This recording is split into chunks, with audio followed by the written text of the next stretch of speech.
Hey, welcome to the stream. Welcome to the stream. Welcome to the stream. Welcome to the stream. It's the first stream back, and I got sorry. I'm coming down. I came down with a little something on the way here because we in the big FL out here, and this is the first stream in like 3 weeks or the first content on the channel, other than like post right in like 3 weeks. So I hope you are ready for today's live stream. I got a good one for you. I want to let you know that I just found this guy maybe I think 2 days ago. I think maybe yesterday is when I found him. So we're here, we're back, we're doing our thing. You know, it's us. We're up, amazing, and we're gonna be doing amazing content on the channel, upgraded content. You feel me? Cause I got the new computer, better processors. I can edit videos and footage quicker, easier, and we're gonna get to the stream. We got a Bill Donahue. It's a lecture. I found him 2 days ago, just like I just said, right? And um, I've I've enjoyed the content that I've come across. I've only seen like 3 or 4 videos, so I can't talk about the whole thing. But um, his message or what he tries to get across is similar, if not almost exactly the same as the content that we do here on the channel. So why not react to something that's very similar to that's already the content on the channel, right? So we have a 43-minute long video here. This is video number 359, and it's titled Meditation. So we're gonna hop right into the video. No more chatting, and we're gonna see what Bill's talking about. This is on William Donahue's channel. I'm assuming this is probably his son, and we're gonna get right into it. I am God. Be still and understand the I am is God. That is within you. The creative power within you is either good or evil. The creative power within you is either God or the devil. Power itself is totally neutral. Electrical power, here's the lights. It's totally neutral. It will not hurt you. It will not do you any good. It's just neutral. It depends on how you use it. You get a good electrician, and this is what happens. We have air conditioning, we have music, we can have movies in here, a television, we have nice lights, and all of this is beautiful because whoever used this power knew what they were doing. The same power in my hands, and in 10 seconds this place would go up in flames. Because I don't know how to use it. I don't know the positive from the negative or whatever. There'd be a short circuit, and I'd burn the place down. And I have done things, you know, where I've gotten behind and screwed wires together, you know, and then smoke comes out and all of this kind of stuff. Because you're fooling with the power. The power has nothing, the power's not going to hurt anybody, or the power's not going to, it's neutral. It depends on how you use the power. So if what comes out of you is a power, it depends, is it good or is it evil? Is it God or is it the devil? It depends on what comes out of you. Has nothing to do with any guy with a beard sitting on a planet somewhere. And if the guy with the beard was sitting on the planet somewhere, you know, what would you think? I mean, what would you think if you created all this, you've outlined all of this through these speakers, you've told people in symbolism, you say in the Bible, you got a Bible here, you say throughout the whole book of the Bible, don't take it literally, it's allegorical, it's parables, numerology, do not take it literally, it's all symbolism, and what do? They take it literally. Well, what are you going to do? And then they say they're going to wait for the second coming, and the guy that came the first time got killed, and he's sitting up there and saying, I'm not going to go back a second time. The people are crazy. See, crazy people down there. And they are crazy people. And so now you see the great intervention and this understanding. What we have to do is be still. See? Now, people give you a lot of techniques on how to meditate. But the problem with the techniques of how to meditate is if you are following a technique, you are doing something. You cannot follow a technique unless you do something. And as soon as you start doing something, you're not meditating. I'm going to do this. And I'm going to take 3 breaths. And I'm going to visualize a candle burning in the middle of a, you know, you're doing all of this. Your mind is doing all of that. And that's not meditation. There's a great book, I don't know if you'll be able to find it. It's written by a 14th century Catholic monk. It's called The Cloud of Unknowing. An obscure book written by an obscure man. But it's an excellent book about meditation. And it takes you to the point where it only works if there is an absolute total consumption on your part into nothingness. And that's not that easy from the standpoint of achieving it, because if you stop for just 10, 15 seconds and let your mind sit, you'll see that your mind is like a monkey cage in there. There's things swinging back and forth and chirping and going on all the time because you've never allowed it to be still. Nobody ever told you. Even in church and religion, they say, God is where? God is here in my heart. But that doesn't mean heart. The heart means the center. It's here.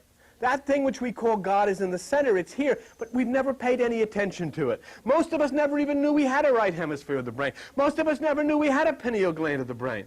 Never understood these things because the church wouldn't allow us. They said that the man up here with the robe on will save you if you'll just do what you're told, get up when you're told, kneel when you're told, sing when you're told, put the money in when you're told, get out when you're told, come back when you're told. All this nonsense.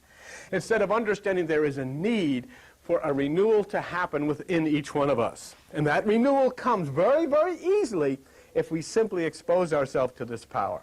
So the mind cannot be involved. Look at page 700. Okay, so we're going to do our first pause here. So we just went over here quickly. Is if you are meditating and you're thinking about anything at all whatsoever, or anything is going on whatsoever, or you're trying to do a feeling or anything whatsoever, you're not actually meditating. And that may contradict with some of the content we do here on the channel. And it perfectly contradicts with the content we do here on the channel. Not in a way that will make the content incorrect, but while I'm demonstrating or breaking down to you what to do during a meditation, or how to relax, how to get into a comfortable place or a dark place or a place where you can be by yourself for like 5 to 10 minutes, that all of that chatter that I do, that breaks me out of my meditation. So I'm like half meditating and half not meditating. I'm still focused on being presentable for the videos. So when I do demonstration meditations on the channel, even when I do the live streams, I'm still talking to you, right? So I'm partially meditating. I'm not completely in. And then you'll see in a lot of the videos we do on the channel where I'll come to a sense of euphoria, right? And then I'll come out of the meditation. That's because I'm not going to sit there and dwell in the euphoria and make it stronger than what it is, right? While I'm still recording the video, I'm going to, hop in, keep chatting, keep you engaged in the video as much as possible. So I can't completely meditate when I do these demonstration videos. These demonstration videos are just to show you the basis of how to get into a meditative position and how easy it is, and how much you can do it literally anywhere. That's the whole point of most of the videos, if not all of them, is that you can do it literally anywhere. That's why we have sleep, while I randomly land on the couch, outside, the gym meditations, all of those different places is something you can literally do this anywhere you go. You don't have to go lay down and sit down. You just have to, connect all your pieces together. Find a place where you connect all your pieces together. Find a place where you feel naturally centered. Find a place where you feel naturally conductive, right? And go there and meditate, right? And you create something of like a closed circuit where the electricity that you feel from my electric and magnetic video that we did on the channel, the electricity that you feel is just constantly going through your body the entire time. So it's just circulating through you, and you'll feel it. And he goes over this a little more in the video. So we're going to get back to the video. 182, in those little Bibles that you have there, and look at the book of Matthew. And what does Matthew say? What does Jesus Christ say? Okay, Matthew chapter 6. Matthew chapter 6, and look at verse 25, okay? Take no thought, Matthew chapter 6, verse 25, for your life, okay? Look at verse 27. Which of you by taking thought can add 1 cubit? Verse 28, why take you thought? Okay. Look at verse 31, take no thought. And look at verse 34, take no thought. And Jesus isn't saying don't worry. I mean, if your paycheck doesn't show up, you worry. If the doctor says, listen, the tests are done, call me tomorrow morning and I'll give you the results. All night long you're going to worry. It's impossible. See? What Jesus is saying there, he's not saying don't worry about anything. He's saying take no thought for your life, which means take no thought. Meditate.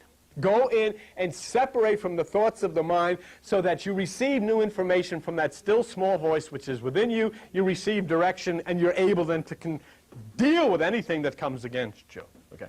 And there's an interesting thing that's numerology in there. What the people of the East did in order to make a point, they involved numerology in everything. The number 5 means that which is the sacrifice, and it also signifies the 5 senses of sight, taste, touch, smell, and hearing. That's why Jesus took the 5 wounds of hands, feet, and side. Because when you crucify or when you shut down the 5 senses, that's the crucifixion of the flesh, and you do that in the meditation. And if you look at Matthew chapter 6, starting at verse 25, Jesus says, take no thought 5 times. And it's very important. That's a contrived way that the people of the East wrote.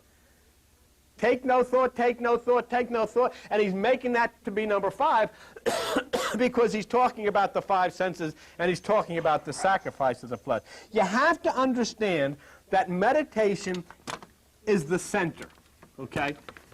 Meditation is the center. And it depends on you being centered. And now we're going to get into that which we talked about in the beginning here, which is a very important part of teaching nowadays for corporate America when they're teaching customer service reps, salespeople, and so forth, people who are dealing with other people, that which is the 3 circles. Okay? Whoops. Too big. Let's make it this way. Okay. Not really that sharp, but anyhow. There are 3 circles which are outside of the center. Okay. The center is the point of meditation. I just want to pause real quick. This is clearly shot 12 years ago. Man, the audio quality back then, not audio, but the video quality back then, crazy how much it's changed. The center is the point where you want to go. The first circle is this place of feeling that's closest to the center, the place of feeling. When you have a feeling about something, meditation is not there, mind is there. It doesn't make any difference what you're feeling, but when you have a feeling about something, I feel blue, I feel happy, I got a strange feeling, I got a negative feeling, I'm feeling bad vibes or good vibes, you're feeling, you're not meditating. You're not in the center, you're in circle number 1. Okay? The second, which is further from the center, is thinking. Okay? And that happens a lot. Many times when you're in the center in meditation, you suddenly find yourself drifting out. You lose kind of touch with the mothership and your umbilical cord kind of tethers and you find yourself floating out into the second circle, which is thinking. Okay? Thinking is not meditation. A lot of people say, well, you know, meditation is you should think about a candle or think about you can do those things and that's not the problem. I don't teach that kind of meditation. I don't teach meditation in which you try to make yourself happy or I teach the kind of meditation which tries to get you to the center to where you meet the Christ. How did you know? You're choking up. Well, thank you. Thank you. Okay. She had a feeling and she thought it was a good idea, but there's another. All right, very good. Because the third circle is activity. Okay? So what you did, Craig, and what you did is exactly the point. Meditation is nothingness. You had a feeling. You thought you should do this, and you acted on it. Now, do you see where in corporate America how they start teaching people, don't be acting and being active without understanding what you're thinking, get in touch with your feelings, but start from the center. Okay? And basically, that's the essence of meditation. So the first thing as we look here, for some reason, my keyboard spacebar is not pausing the videos. But, so this gets back into the other videos on the channel. See, These says ever so slightly contradicts ever so slightly my videos, but they also go in tandem at the same time.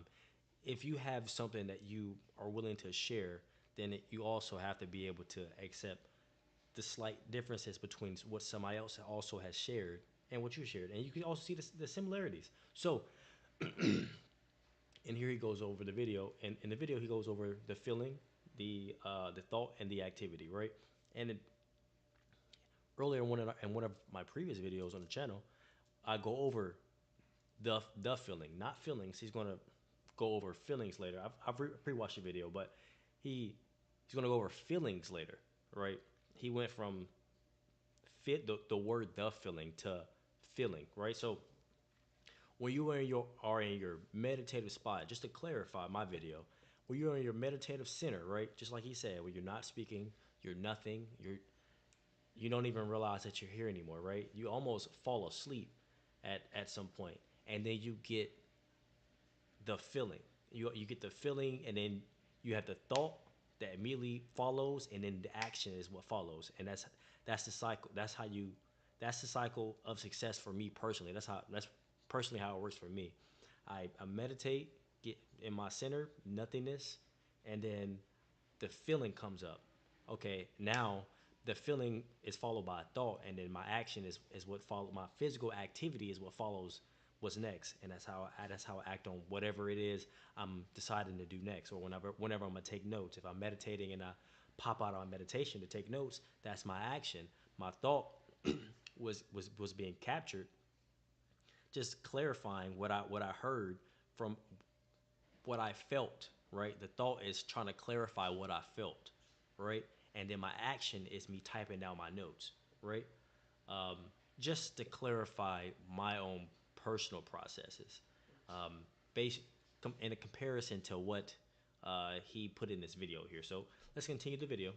That we have to consider is to move inward from the furthest circle, which is activity. Because we're out here. We're not in here. We're not in the center. I really like this video personally because it allows me to explain my concepts without having to over explain concepts. Someone is already kind of explaining the concept, and I'm just adding a little clarification here for my own personal use, right? So I really wanted to react to this video. Way out here. See? We're trying to make a landing, a pinpoint landing, if you would. We're parachuting from the furthest point, and we're going to make a pinpoint landing. And the first thing we got to deal with is activity. And that's the easiest one of all. You say, okay, on Tuesday night or Thursday night, when we have these meditations, I will come, and you sit on the floor, you kick your shoes off, you do whatever you want to do. You sit in the chair, wherever you go. But you are going to change the activity that you had planned, and it is totally 100% under your control. There is no God in the universe that's going to make you do it or can make you do it. And if there is no God that can make you do it, that makes you God. So you then will create the activity. You are the God. You create the activity. You'll either stop or you'll continue with what you're doing. So that's the first thing that we've got to move. We've got to move with that outer circle and deal with activity. Sitting silently moves you towards the next circle and away from the outer circle of activity, okay? Now, what the Buddha did was to sit in the lotus position. And you see the statue of the Buddha. The Buddha is in the lotus position with the leg. I like to sit in here and do This is where he goes over contact. that here when I do the meditation on Tuesday because I found it to be very effective for me. There's other people like Joan can't do it because she has a bad back. So she can't sit like that. This is how I got the basis. Well, I hadn't seen this video. I saw this video 2 days ago. But this is explaining how I got to my basis for the love meditation. Finding somebody you love, making contact with the person you love, and that electricity that you guys have, that you guys share from the love that you guys have for each other is like a magnet for all the good things that you want in your life. That's why the love meditation is such a good. Honestly, it's such a good one. I'm not gonna lie. Being with somebody that you love, and I'm sorry for so much self promo, but being able to touch somebody you love during a meditation or hold somebody you love during a meditation is like freeing. If it is the only word I can come that comes in my mind when I try to explain it, is extremely freeing because it's the contact, it's the electricity between you, and that electricity is just full of love between you and that person, and it just makes you so much more magnetic to everything that you've ever desired in your life, and those desires aren't just like fleeting desires or strong desires that really pull in what you have, because two is better than one, right? So now you have two currents that are pulling in exactly what you know you both are looking for. What is best for the both of you, right? So that love, throwing that love in there, having that love connection is extremely strong. And what I find lots of times is with the fact that the floor is concrete, there is a tendency for your leg to go to sleep. But I've learned a new Buddhic trick that when you're in meditation, you place your hands together like this, which forms an electrical circuit. And the energy then flows in a circle. The electrical energy flows in a circle. And I said that when your leg starts to go to sleep, and I guess this happens to all of them because Buddha told them what to do, separate your hand, put one hand on your knee and the other hand on your heel, and it goes away. And you know something? It does. And I've tried. It's really a funny thing, but it does. Okay? So that's what we have to do. The lotus position is extremely restful, and it's very scientific because the spine then is placed at a 90-degree angle with the earth, and gravitation is minimized. That's why it's a good thing, if you can do it, to sit in the lotus position. And your legs are crossed, your hands are resting on one another, or resting on your legs, then the body electricity starts moving in a circle. And that's why the lotus position was taught by the Buddha. And it becomes an inner electrical circuit, and the energy starts to move throughout the entire body in a circular pattern. So what we're talking about now is not hocus pocus. It has nothing to do with Christianity or Buddhism or any religion. We're talking about a scientific fact. The best thing that we can all do, and I've even said, I like to see people refer to God as it, and take it out of the male-female thing, and just it. It's a power. It's an energy, an intelligence. Somebody say, well, you know, if it's intelligent, it must be. No, photon is intelligent. Am I true? Photon isn't. You know what photon? Photon's a beam of light. And in a beam of light, it's invisible. It's the speed of light. It's intelligent. It'll find the shortest way. It'll create things. There's no time in photon. If you're in photon, the Big Bang, the creation of the universe, and today are instantaneous. So God could be, remember we were going to make bumper stickers, honk if you love photon. Do you remember that when we were doing it? But it's true. That's what it is. So as your electricity then starts to moving in a circle, you become the center. You become the center of the circle, and all of the energy begins to move around you. See? And your consciousness then rests in this electrical energy. That's the purpose of the lotus posture and why people use it, okay? And that's also the way we can start using activity to move from this outer circle and start moving ourselves into the inner circle. And I'll tell you something, I don't care how much of a born-again Christian, how much of a good Jew, or whatever you are, nothing is going to work unless you start doing this and start moving the brain waves down to the cyclic rhythm of the brain waves down from beta to alpha. So you got to go from beta to alpha to theta to delta.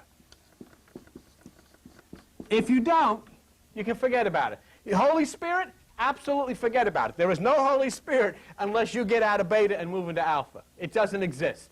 It's a very scientific principle. When you get those people up to Jankowicz's backyard and they're all seeing Mary, sure they are. Beta. There's no doubt they are. Delta. But how come? Because the brain waves, because of this meditation they're into, the energy is starting to move, and they're starting to move out of beta down into alpha. And this opens the visionary process. When you get down to theta, you cross over into the right hemisphere of the brain. And when you get to delta, you're gone. But you have to. It can't work any other way. But unfortunately, the part with Christianity that is so bad, they know nothing about this, and the entire religion is based in beta. It's all emotions.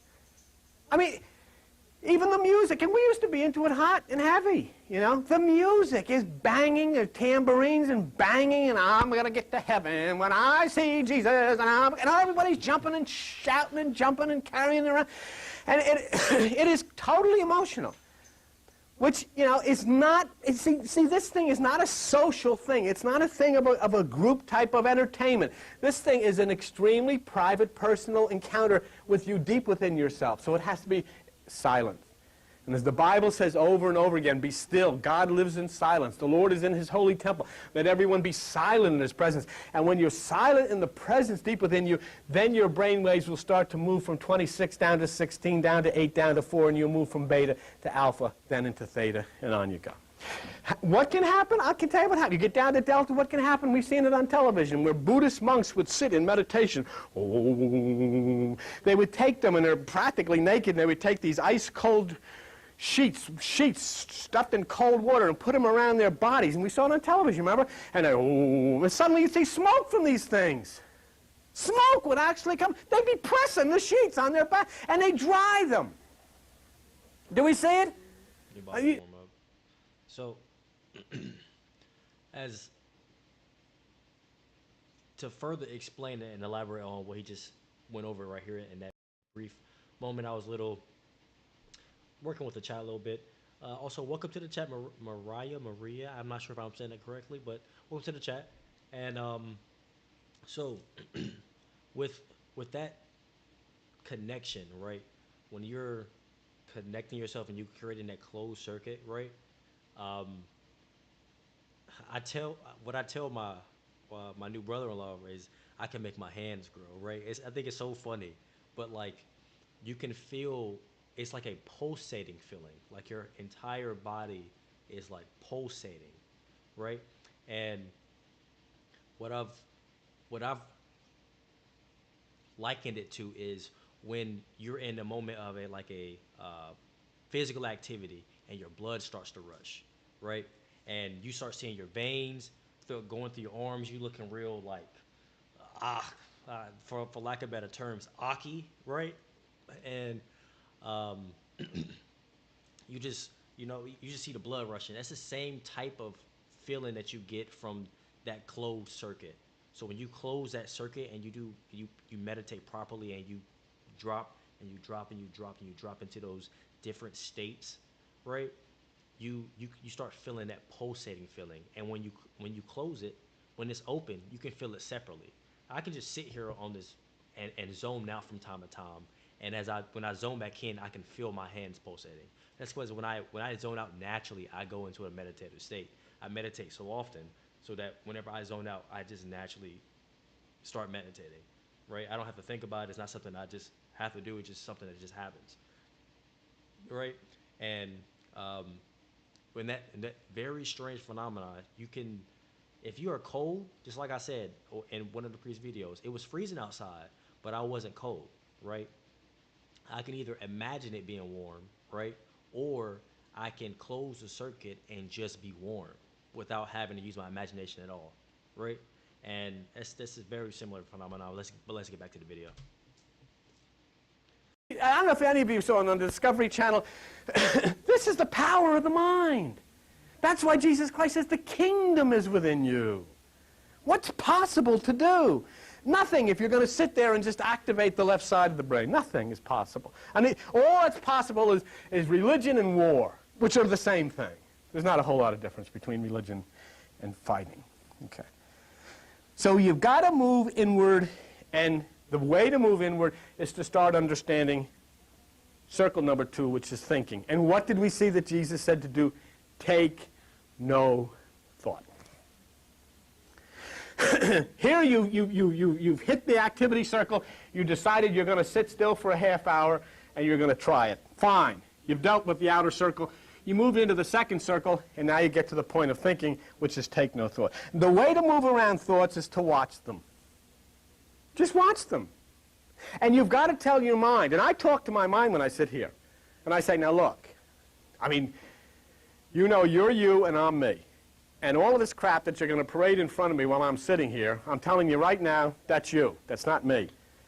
So I watch and I just let it go by. It just goes by. And then it becomes less and less of me. And every so often I'll get maybe a minute, maybe sometimes 2 minutes of absolute nothingness, nirvana. Not constantly, because your mind is, it's pulling at the door because it wants to get in, and it's going to, you're going to see faces and all of this crazy stuff. It's all mental. But as you sit and you start to take yourself away and not judging the thoughts, not evaluating the thoughts, not getting involved with them, just watching them. You know what Buddha called it? And he dealt with this. He called it U-P, let me get it spelt right, U-P-E-K-S-H-A. Upaksha. And you know what it means? It means indifference. Indifference. In other words, I get thoughts, I'm indifferent to them. I'm on the curb, my thoughts are a parade. Here they go, how good, off you march. That's a discipline. And it's something that you do because a lot of people will come into meditation and they'll say, oh, my mind was all over the place. Certainly it's all over the place. There's nothing wrong with that. But as you start to learn, you become indifferent to these things. Let the thoughts pass. They're all there, but you don't have anything to do with them. Because your mind, your left side of the brain, the carnal mind, the side that's going to get buried in the cemetery, has nothing to do with what is meditating. The meditation point is the right hemisphere. This is the point that you've got to understand, especially when you come to meditation a lot, as many of you do. It does not make any difference what type of an experience you had that night. What makes a difference is how has it affected your life. Meditation is not to sit here and float around and say, oh, I saw this, oh, I had a great time, oh, I had a tremendous experience. It has nothing to do with that. Meditation is to make you better so that you can deal with life. You can deal with the in-laws and the outlaws. You can deal with the police. You can deal with the church. You can deal with everybody because of your meditation. If it changes your life so that you can deal with the things that come against you better, then you know your meditation is working. Al Cruz goes and has an operation for a triple bypass. Within a week, he's shopping. He's sitting here now. So what I would say, and Al would testify to it, his meditation has helped him.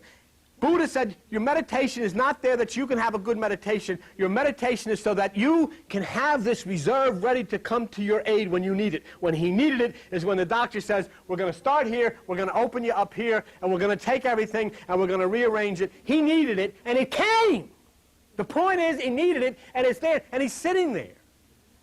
See? So I don't have to talk about it. Was God intervention? The God intervention was that the God-man Christ came, the God-man Buddha came, the God-man Krishna came, and says, meditate, get inside of yourself, and when you do have problems that come against you, you'll be able to deal with them, you'll be stronger, you'll survive. It's like getting into a ring with a boxer.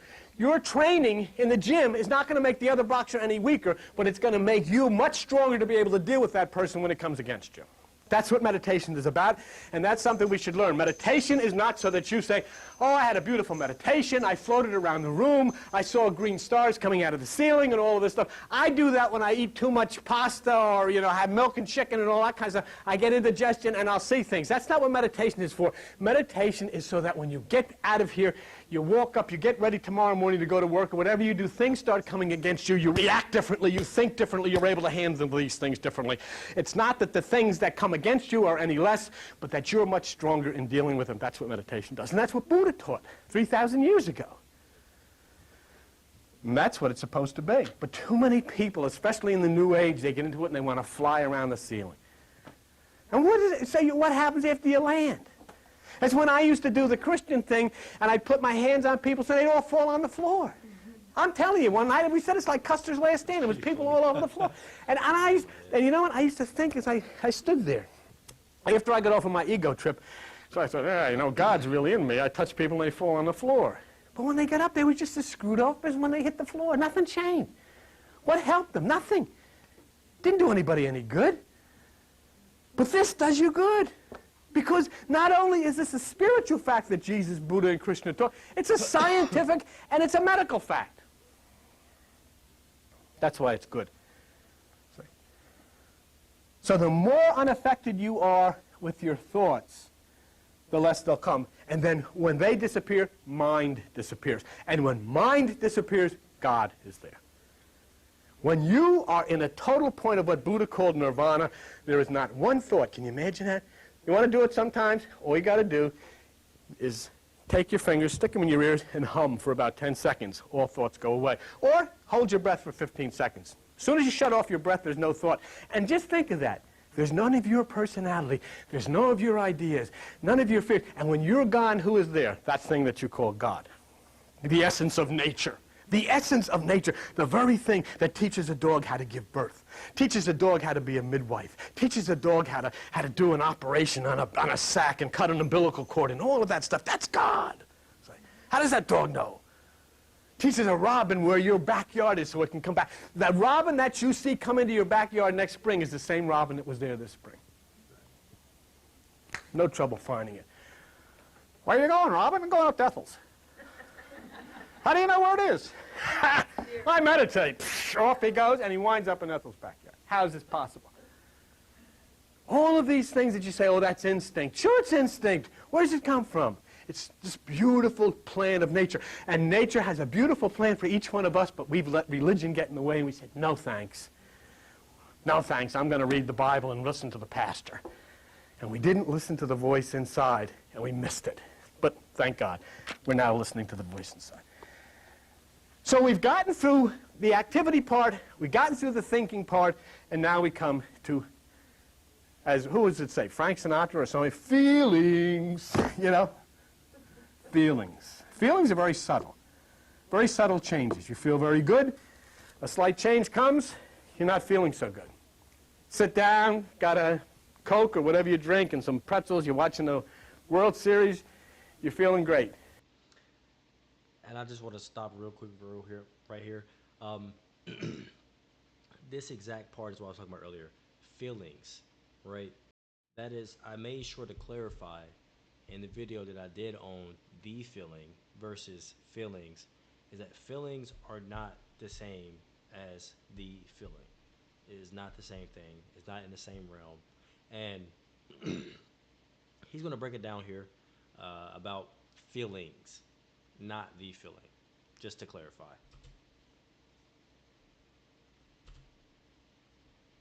You get a telephone call, your heart sinks, somebody tells you something you didn't want to hear, you know, and you've gone from heaven to hell just like that.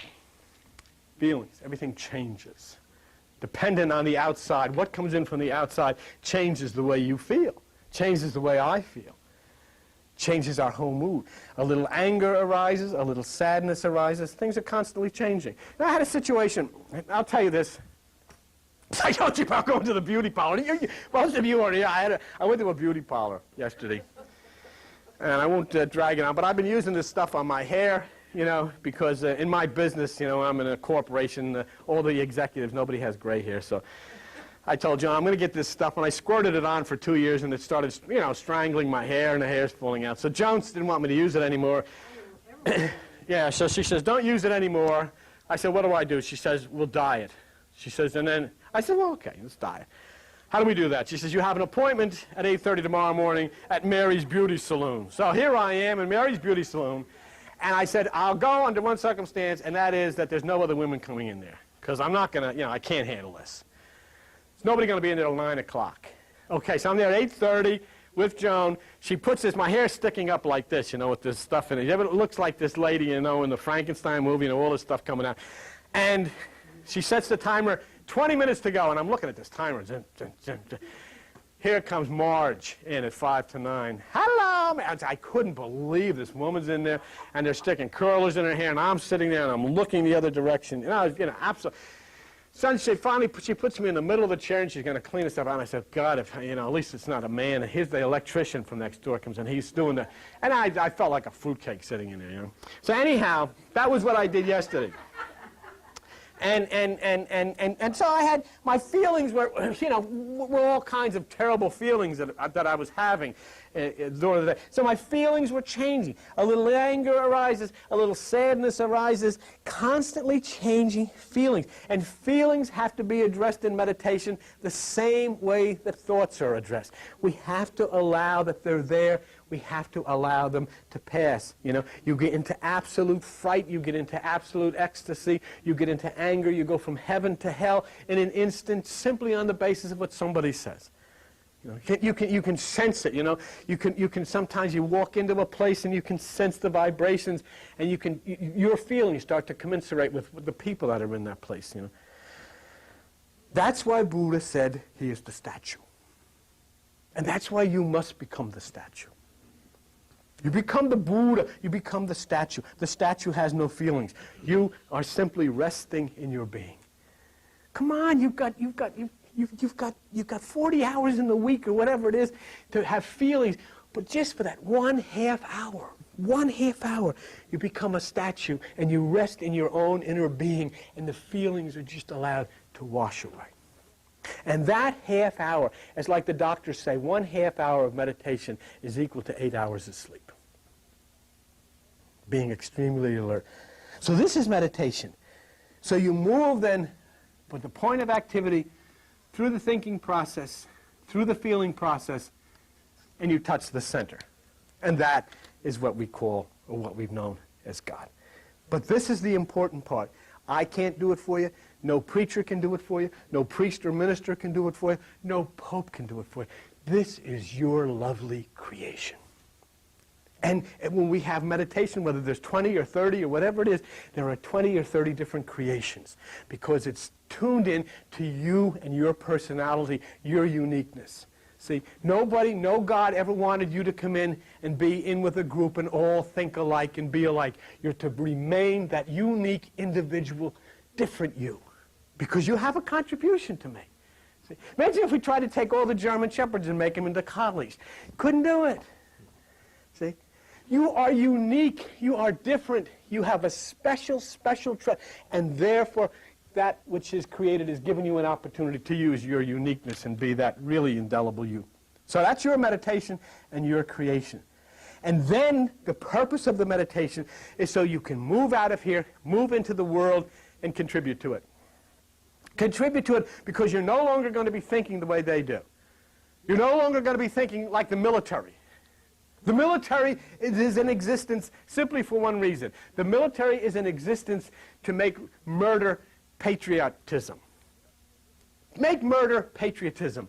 And get everybody to salute and march and agree this was a wonderful thing. You're not going to think that way anymore. You don't want anything to do with guns. You don't want to hunt animals anymore. You don't want to, because you say, well, there's nothing wrong with that. Well, maybe there isn't in the contents of the way you used to think. But when you come into this, I can guarantee that's one thing that's going to happen to you. Suddenly, you start to open the right side, and you become one with nature.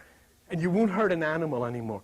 You won't lift your hand. And you won't hurt a child by threatening a child with hell or devils or demons. You won't do it anymore. You can't, because a change comes over you.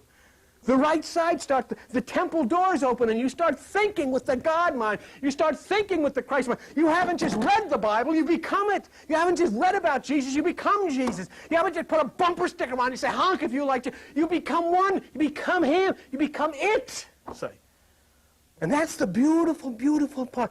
Suddenly, you find what he said when he said in the book, the things I do, you can do better than me. Because the same thing that's in me is in you. And so that's when you do. And you can use the 3 circles instead of the 3 circles using you. You use the activity. You understand the thinking process. You use the feeling process to get into the center instead of letting the feeling and the thinking and the activity control your life. That's the key. That's the point. You use your mind instead of your mind using you. Huh? There, see, in other words, you become the driver. Instead of the vehicle driving you, you drive the vehicle.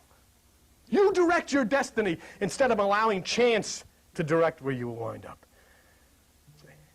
And yet I'll tell you something. When you start creating out of meditation, things happen. All of a sudden, it's not that you say, I'm going to do this. All of a sudden, the opportunity is there. And you say, you know what you do? You say, I never thought I'd ever be doing this. I never thought I'd ever be doing it. I never thought this would ever happen. Not in a million years would I have ever thought this would ever happen. That's what you're saying on the television with the guy signing with the Palestinians, and he's saying, I never thought I would sign such a thing like this. It's important to know the 3 circles so that the meditation is not just when you come to the longer meditation time. Everything becomes a meditation. Activity becomes a meditation. Thinking becomes a meditation. Feeling becomes a meditation.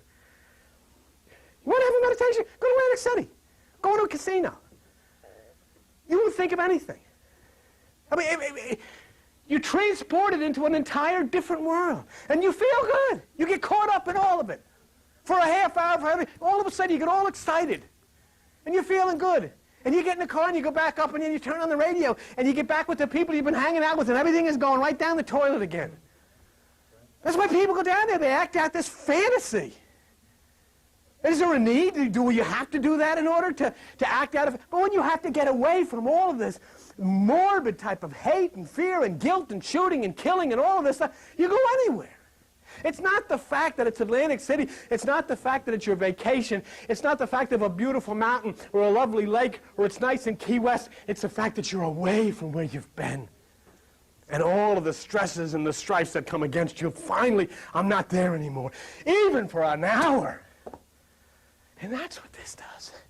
Even for a half hour, I have suddenly shut it down and I have moved out into this cloud of unknowing, into a special place. Without being anywhere, you have been a slave, and I have been a slave to those three circles. Sadness, fear, and hurt beat us down, and in many instances beats us down. You want to take a look? Go in a hospital tomorrow. Just walk up and down the halls and look at them all laying there. For why? What happened? Where did it all come from? And he said, people say, you'll get healed. Go in and heal one of them. Go in with your tracts and your Bibles. Heal one of them. Doesn't work that way. Rules don't work that way. Laws doesn't work that way. And the God, the creation, nature is saying, it doesn't have to be that way. You've made yourselves all sick by the way you've lived because you've lived out of this side. You've lived out here. You've never come to the center.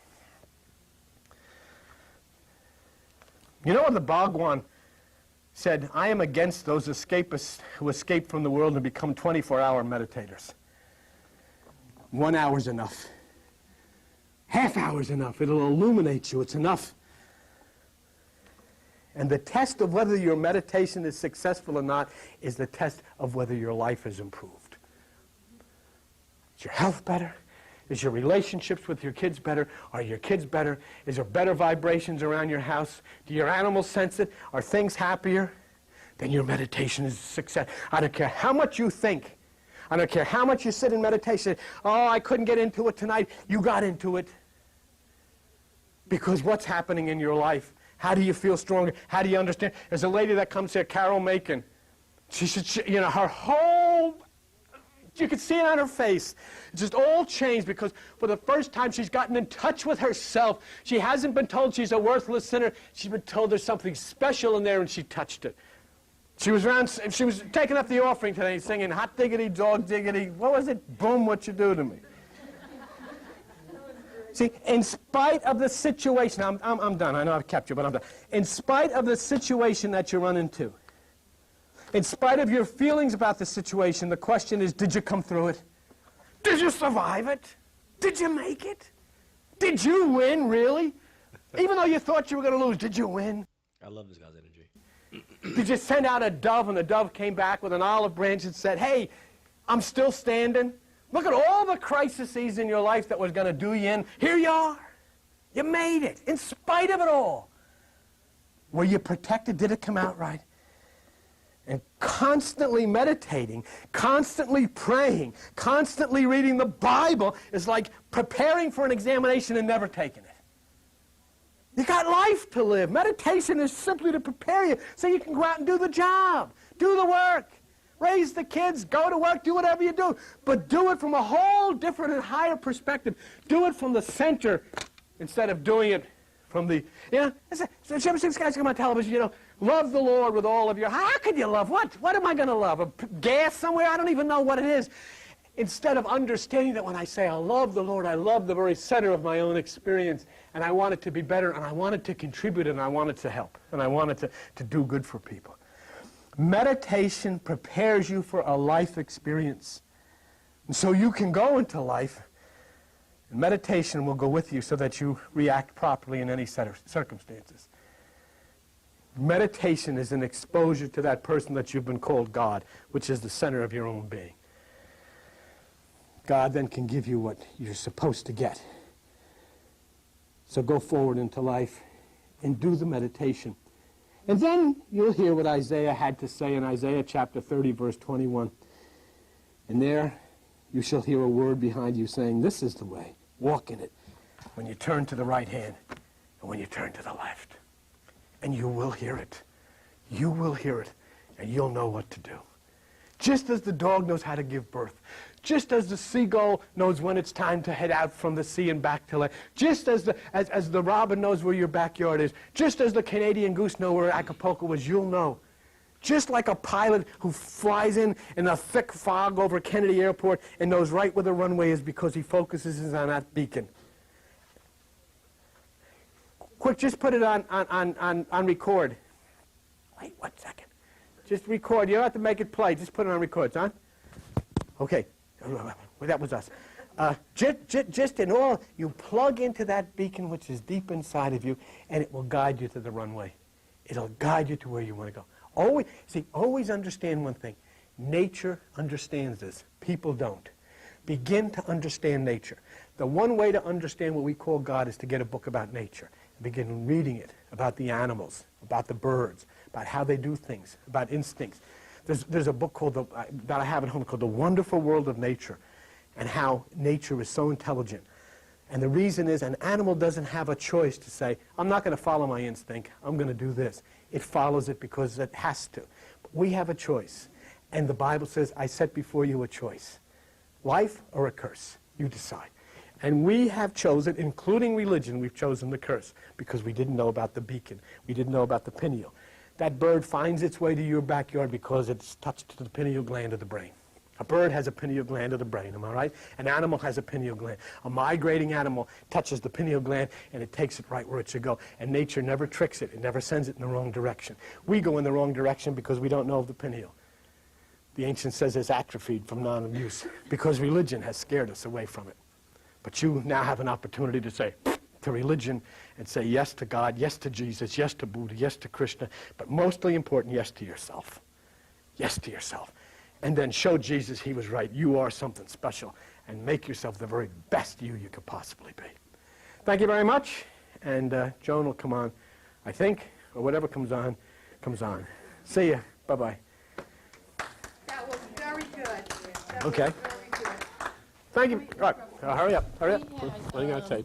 Okay, just we have one of the parents was just recently in England.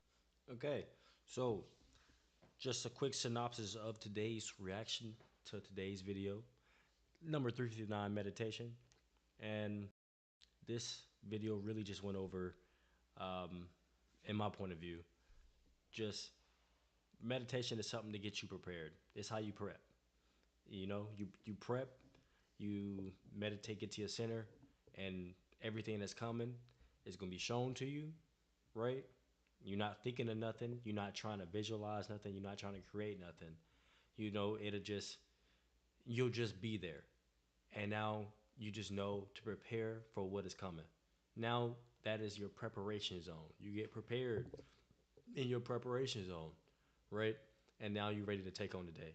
Now, whatever happens in a day, bro, you're prepared. Bro, roll off the shoulders. Roll off the shoulders. Roll off the shoulders. It is what it is. You're going to make it through. You're prepared. You already know what's coming next. So I'm not saying you're going to be able to see the future, but your preparation is just going to be next level. Just next level, you know? And then people will be like, yo, bro, you just never seem phased. Bro, I'm prepped. I may not have seen the future, but I'm prepped. I seen something, and I know what I'm heading towards. So yeah, I'm cool. I'm cool. It's cool. But hope you enjoyed today's reaction video. And now we're gonna hop over into the mind map real quick, and then we're gonna end the stream. So give me 1 second.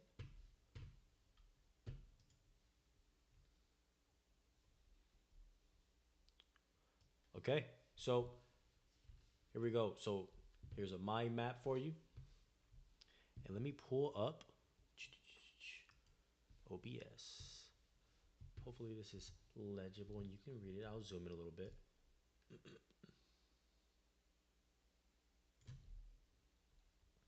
So this is a mind map, right? So this is how um, a way that I found that helps me clarify myself. So clarify things for me. This is a way for me to conceptualize God and be able to push my faith to the next level. Pretty much.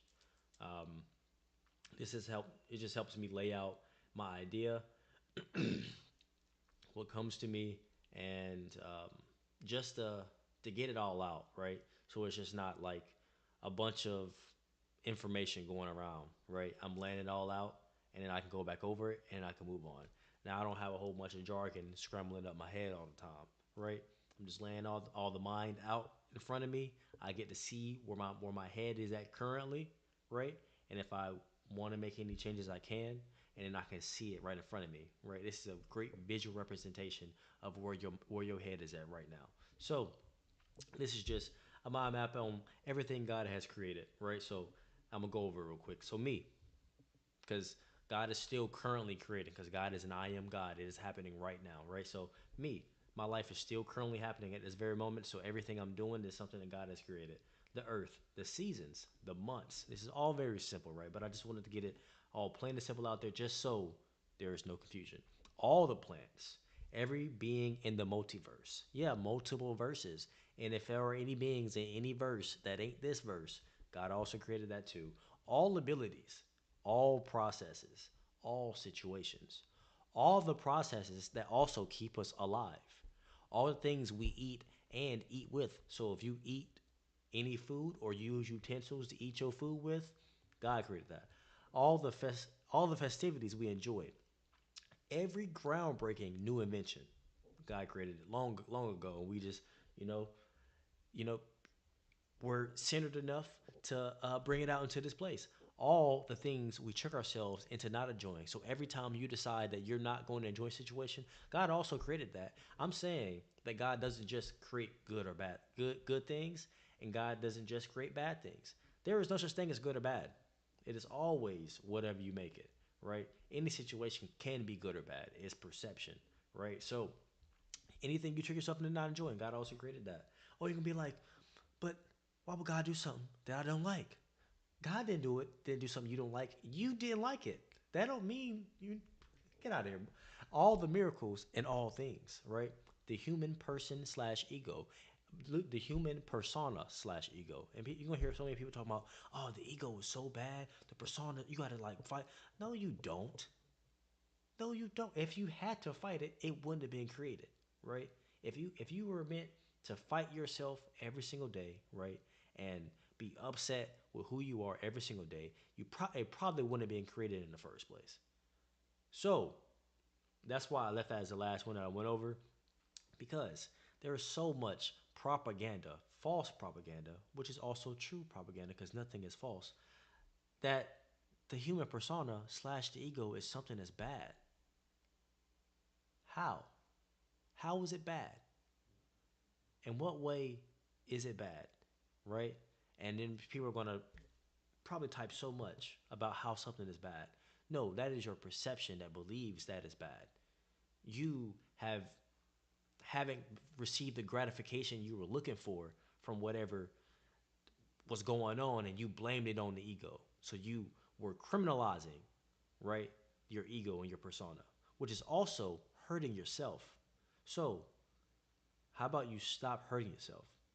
Easy. Come simple solution. The ego slash the persona is not a bad thing. It is something you are blessed to have, right? So you can decide. You can enjoy this as your own different perspective that is not the same as somebody else's perspective, and you get to enjoy it as you. So, you know, um, this is a mind map. I just wanted to have a simple mind map on the screen, just so you can see just the basics of everything God has created, which is everything, literally everything that's ever been everything in the everything place, right? So I hope you enjoyed today's stream. Um, I enjoyed it. I always have fun streaming. I'm never. I'm not really being. I'm not being aggressive, or I hope it's not coming off as aggressive or mean. This is how I joke. It's kind of. It's really funny to me personally. Um, and it's my persona. I think this type of stuff is funny, and I just hope you enjoy the content. If you enjoyed it, stay, and if you don't, I'll see you somewhere else, maybe some other comment section in the video that we both like somewhere. So uh, I'll see you next time. There'll be a stream tomorrow night where we go watching another build video, and I'll be going over a different mind map. So I'll see you next time, and peace.